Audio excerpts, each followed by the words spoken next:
live in a world of nations and ideologies. The world is a college of corporations. The world is a business. I have chosen you to preach this message. What's going on? What's going on? Peace, peace, greetings. Salam alaikum. Lafia. Peace to my gods of earths. Free the land. Uhuru. Sak pase. Que pasa? Chihatamor. What's up? What's going on, family? Welcome to another episode of Grunt TV. I'm your host, Malik Shabazz. But before I go any further, don't forget to share, mash that like button and share this video and mash that like button. Now that I got that out of the way, I want to come to you really quick with this particular segment, which I called Dr. Boyce Watkins Couldn't Be So Wrong. I watched a segment today on him talking about Kyle Rittenhouse, that little cracker that shot some people up at a protest up in Kenosha, Wisconsin. And you know, I don't know what's worse, white people lying to us or black people lying to us. You know, I think black people lying to us is worse because we kind of already know the history of white folks. A lot of white folks that like to lie, you know, and the lies that they've been taught and they always push on us and everything like that. But black folks who I think is more, who seem to be on our side, on the side of black folks, is more dangerous because you don't really see them coming. Now, he's not dangerous in a way that he's just like some psychopath or anything like that. He's dangerous because his ideas, as much as he likes to proclaim being pro-black, pro-African, or maybe just pro-black, he still spouts that capitalist European ideology. Okay, so now in this particular segment that I was listening to, he stated that he's against the idea of defunding the police, that we need police. Now, in fact, I'm not even going to tell you. I'm not even going to describe. I'm going to show you what he says about it, and then we're gonna take it apart really quick, and I'm going to show other things. So now again, he's confusing black people, and he's a capitalist. So you can't really expect too much from capitalist ideology. So let me first go to what he says, so I can show y'all. Hold on. I'm going to move the camera again. I got to move the camera again. In fact, I'm probably just going to talk behind the camera because that way I can do all the different videos. All right, now listen to him. He looks like a dude. Let me just say it like this. My dad was a cop. My dad was a cop for 20-something years. And I know a lot of cops. I've seen bad and I've seen good when it comes to cops. I do not believe in the idea that cities are better off without cops. And I believe that I'm correct in stating that. And let me tell you why I believe I'm correct. If you go, give me a yes or no. Has anybody noticed that if you go to Philadelphia or Chicago or New York, you have a spike in violent crime now? Has anybody else noticed that? Give me a yes or no if you have noticed that. I know in Philly, I got a lot of loved ones in Philly. I got family in Philly. Philly's like a second home for me. I have people in Philly that basically said the homicides are off the chain. That you can't go anywhere and not expect that you might get killed. Right? They're going to funerals every other week. It's crazy. Chicago set a new record for the number of homicides this year. Over 500 and something people. I want to say it's probably up to 600 by now have been murdered in Chicago. We are at an all-time high of homicides in Chicago. So here's what I'm saying to you. Here's what my point is. Look, if you're into the Kyle Rittenhouse trial for entertainment, like you're watching a Dallas Cowboys game or something, I get that. But okay, now we're going to change the camera one more time, and we're going to break this down, that little clip. We're going to break this little clip down. First of all, he starts off by saying his dad was a cop. So there's the bias right there. Of course he's going to be biased because his pops was a cop. Okay, and then he goes into talk about people with crime in Philly and Chicago and New York, cities like that. But see, what he doesn't tell you is why these crimes are being committed. You see, that's the part that he leaves out. Why are these crimes being committed? And I will submit to you and I will argue that it's because capitalism. And I'm going to show you, I'm going to prove to you why this is true.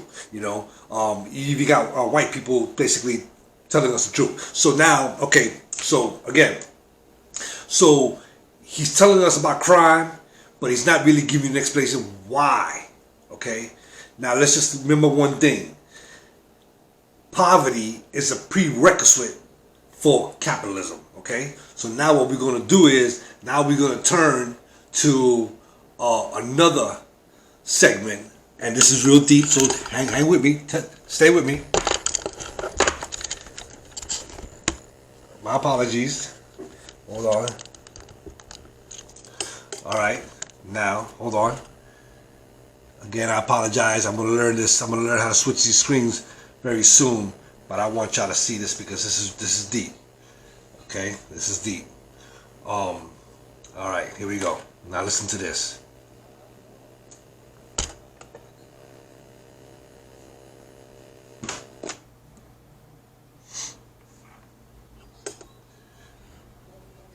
When I was a little girl, I grew up at 48th and Larchwood in West Philadelphia, and the salary index was 100%.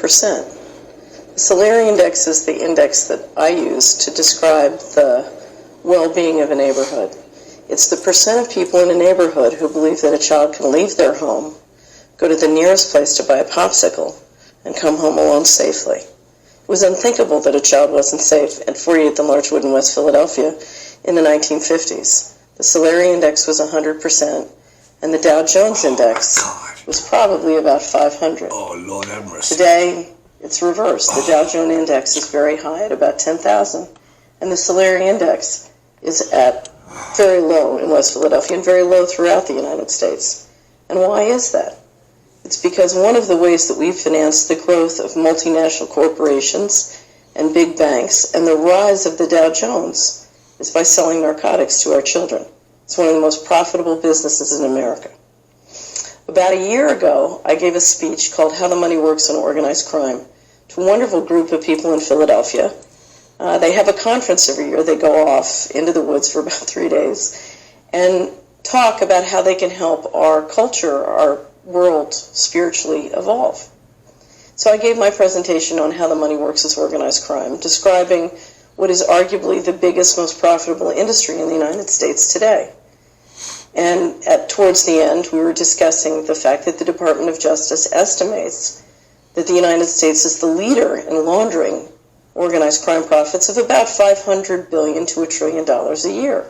So I asked the audience, what would happen if we stopped being the worldwide leader in laundering $500 billion to $1 trillion a year?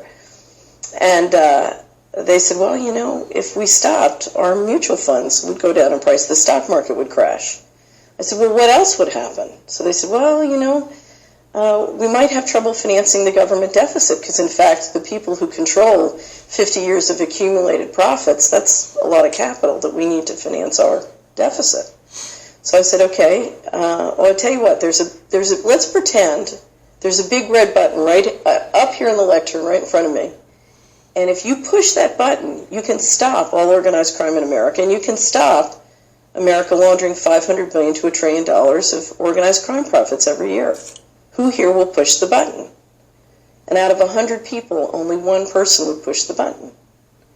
And I said, okay, so what you're saying is you want a whole armada of people to sell drugs to your children and grandchildren to keep your mutual funds up and your government checks coming. And they said, yes, that's right. Now, there are many ways to change that. There are many ways to re-engineer our financial system and our resources so that the salary index and the Dow Jones can be friends. So that when we get the salary index to go up by making sure our neighborhoods are safe for children, the real estate can go up in value, the small businesses go up in value. There are many ways to make the salary index and the Dow Jones friends. But before we can do that, before we can have that conversation, we have to face what's happening. We have to face that we... Okay, so... all right. Sorry about that. I apologize for moving the camera so much, but I don't have the technology, the know-how how to flip this thing. So now I'm going to show you. Okay, so now what we're going to do is we're going to go down and show you this. And then I want to go back into talk about all that stuff. Philosophical perspective, why would public safety have to also be a profit center? Why are those two seemingly disparate ideas so closely intertwined in this country? I think because policing is so not focused on public safety in many instances, that policing is part of the capitalist ideology to kind of create a system of inequity that creates wealth for very few and leaves the rest of us behind. And part of that is the rhetorical power of policing. So policing comes intertwined with some of the worst aspects of capitalism. That's why philosophically speaking, policing in many cases is about projecting power and using that power to continue and sustain a system of inequality. Okay, before I let you go, I wanted you to update our viewers on a... Okay, so now we have, last but not least, we got Brother Malcolm, who talked about this almost 50 years ago. Here before the grand jury. Because the coroner's jury is stacked against Negroes. The grand jury is stacked against Negroes. The press, the radio, the television, and the newspapers are stacked against Negroes. But please, the Los Angeles Police Department is stacked against Negroes. He is stacked against all Negroes, all except those whom he has appointed to high positions. The controlled press, the white press, inflames the white public against Negroes.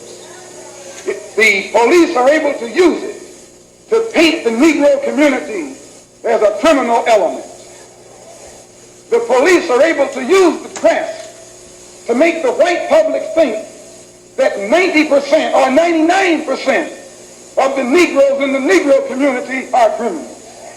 And once the white public is convinced that most of the Negro community is a criminal element, then this automatically paves the way for the police to move into the Negro community, exercising Gestapo tactics, stopping any black man who is on the sidewalk, whether he is guilty or whether he is innocent, whether he is well-dressed or whether he is poorly dressed, whether he is educated or whether he is dumb, whether he's a Christian or whether he's a Muslim.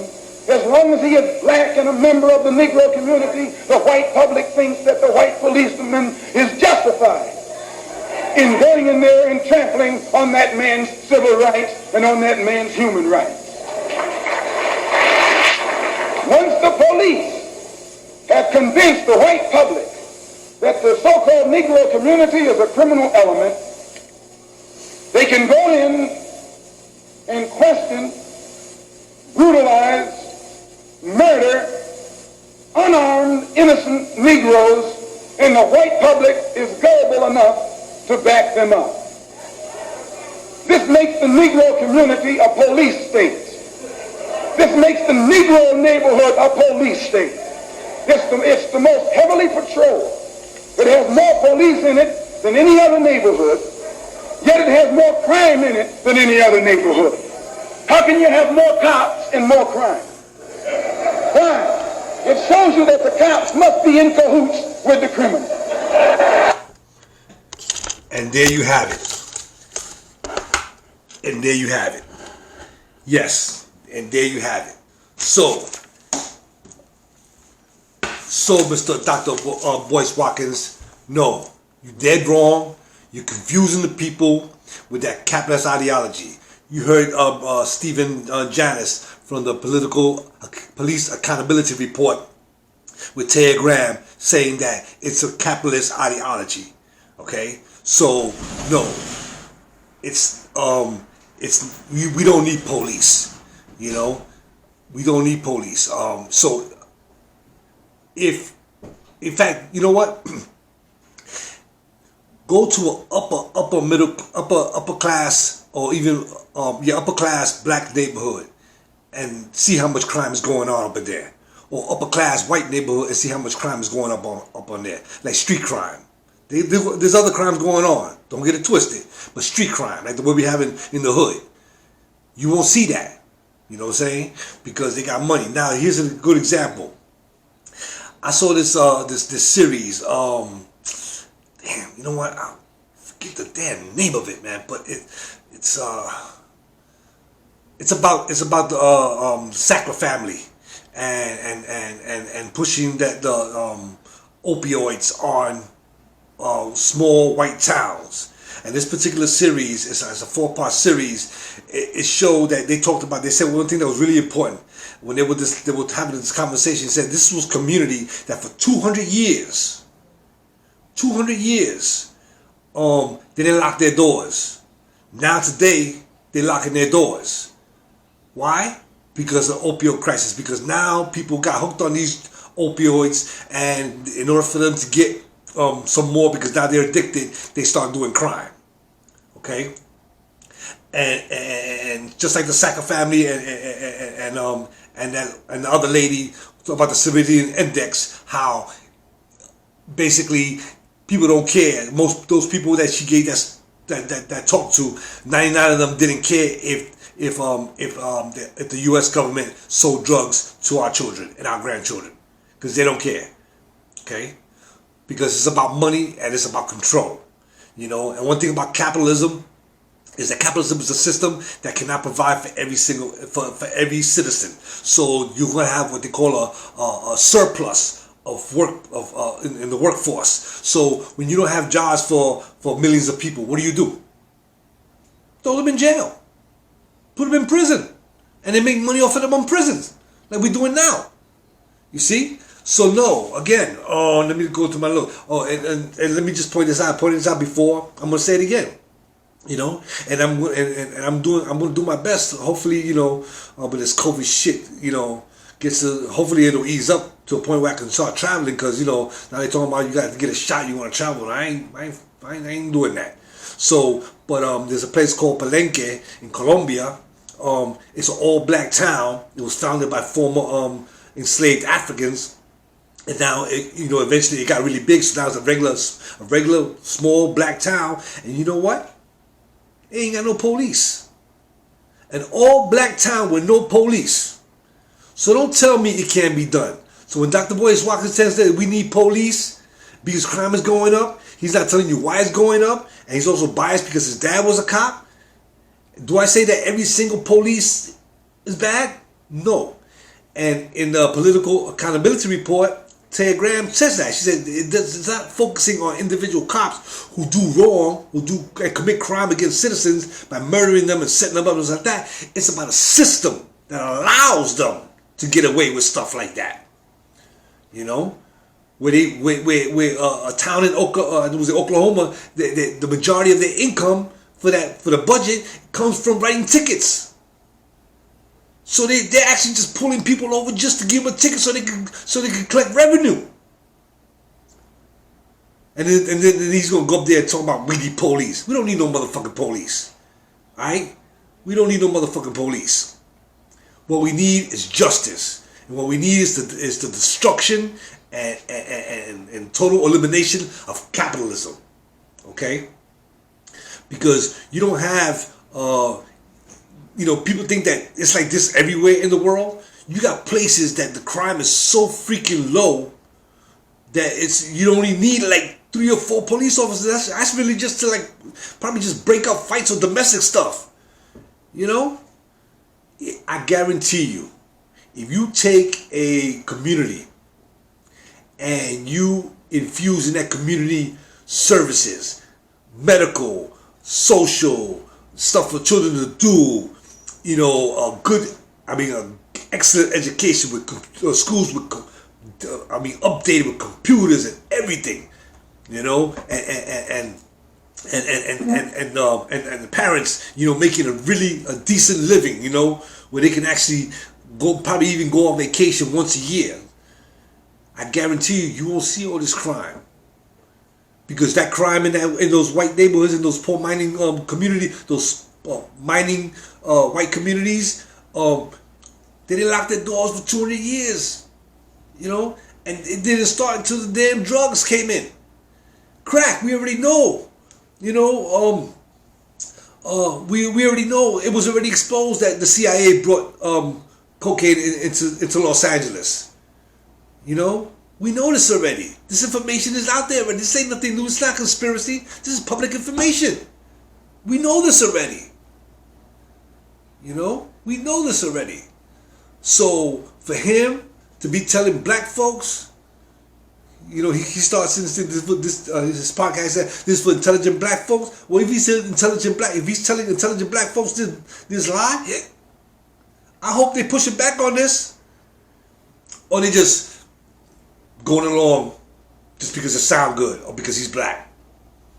Because one thing about I notice about black people, about black folk, if it comes out of the mouth of a black person, like, you know, if it comes out of mouth like Barack Obama or Michelle Obama or whatever, you know, or Kamala Harris, ooh, you know, just because she black, just because they black, don't fall for that jack.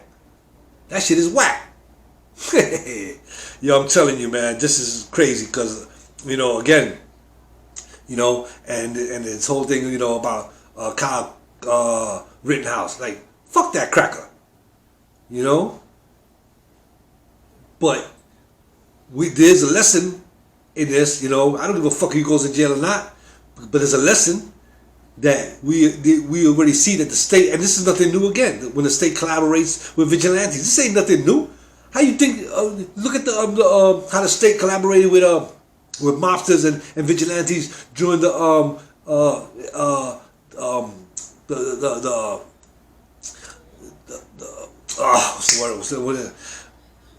labor movement. The labor movement. America has one of the bloodiest, most violent labor movements of any country, and it wasn't just, you know, the National Guard that was shooting and killing and beating up on workers. It was gangsters who come out at night and kill union leaders. You know, so that collaboration between gangsters, you know, the so-called illegal gangsters and the legal gangsters, because this whole system is a gangster operation. America is a gangster operation, period. Period. So for him to come up there, you know, and sometimes I watch his podcast, sometimes I see this title about, you know, he's look for the stock market and this is how to be rich. Really? Is that the message that you're giving us? First of all, my question is, are you rich? And if you're not rich, you telling other people how to get rich? How is that possible? How's about I get on this YouTube right now and start telling people how to get rich, and I'm living in a damn hovel in a 1-bedroom apartment? People like look at me like, nigga, what you talking about?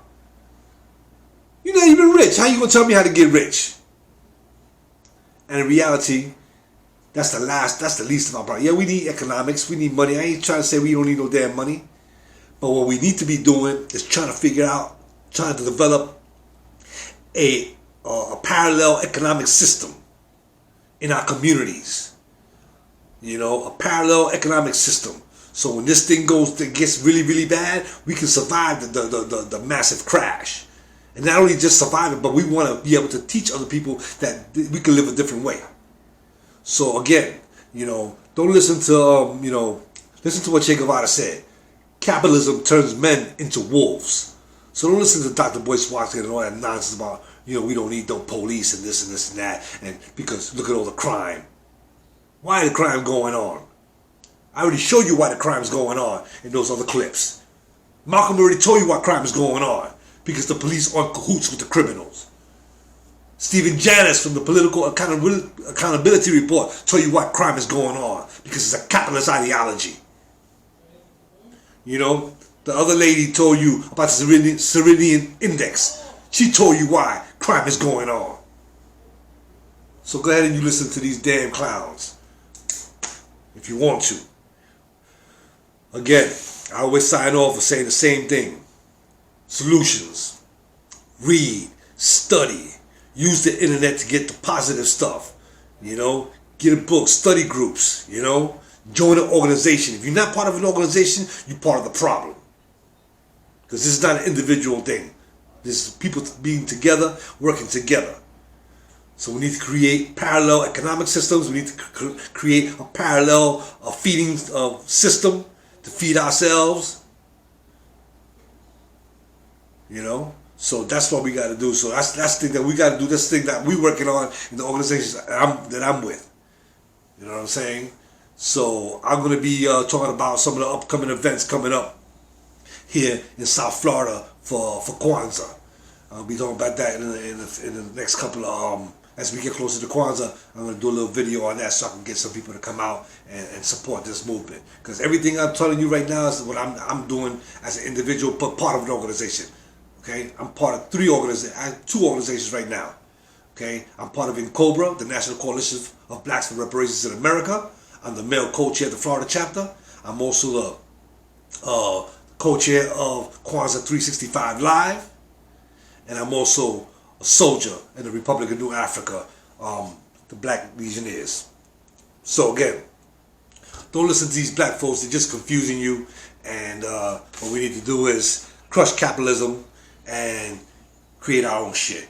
On that note, my people, I'll leave you with a little bit of some more technique right before we get off. Day we're in America overseas. Pension for the workers, nigga, please. Embezzlement, etiquette, private settlement. I'm better with Confederate rhetoric from my mansion in Connecticut. Foreclosing big homes out of tenement. I twist words like a speech impediment. I hope you got good credit, bitch. If not, better get a new job with benefits. While I play golf with niggas to get cheddar with.